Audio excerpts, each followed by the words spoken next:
اللہ کے نام سے جو بڑا مہربان نہایت رحم والا ہے۔ ہم نے نوح کو ان کی قوم کی طرف بھیجا یہ حکم دے کر کہ اپنی قوم کو ڈر سناؤ اس سے پہلے کہ ان پر دردناک عذاب آ جائے۔ انہوں نے کہا، اے میری قوم،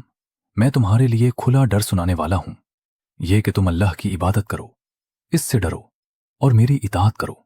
تاکہ وہ تمہارے گناہ معاف کر دے اور تمہیں ایک مقررہ وقت تک مہلت دے۔ بے شک اللہ کا مقررہ وقت جب آ جائے تو ٹالا نہیں جاتا، کاش تم جانتے۔ انہوں نے کہا، اے میرے رب،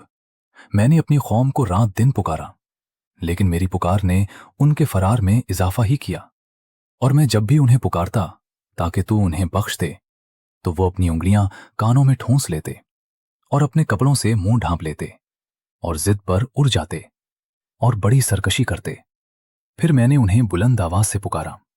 پھر میں نے ان سے کھلم کھلا اور چپکے چپکے کہا کہ اپنے رب سے بخشش مانگو، بے شک وہ بڑا بخشنے والا ہے۔ وہ تم پر موسلا دھار بارش برسائے گا اور تمہیں مال اور اولاد سے مدد دے گا اور تمہارے لیے باغات پیدا کرے گا اور تمہارے لیے نہریں جاری کرے گا۔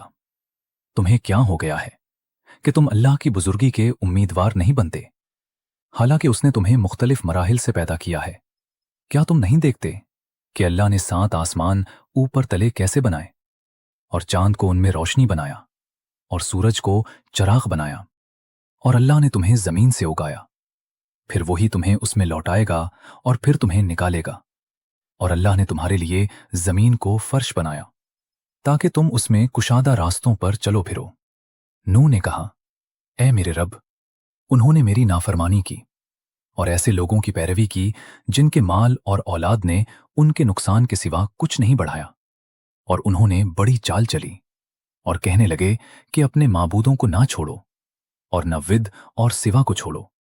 اور نہ یغوث اور یعوق اور نصر کو، اور انہوں نے بہت سے لوگوں کو گمراہ کر دیا۔ اور اے رب، تو ظالموں کو گمراہی کے سوا کچھ نہ بڑھا۔ ان کے گناہوں کی وجہ سے وہ غرق کر دیے گئے اور آگ میں ڈال دیے گئے، پھر انہیں اللہ کے سوا کوئی مددگار نہ ملا۔ اور نوح نے کہا، اے میرے رب، زمین پر کافروں میں سے کسی کو زندہ نہ چھوڑ، بے شک اگر تو نے انہیں چھوڑ دیا تو وہ تیرے بندوں کو گمراہ کریں گے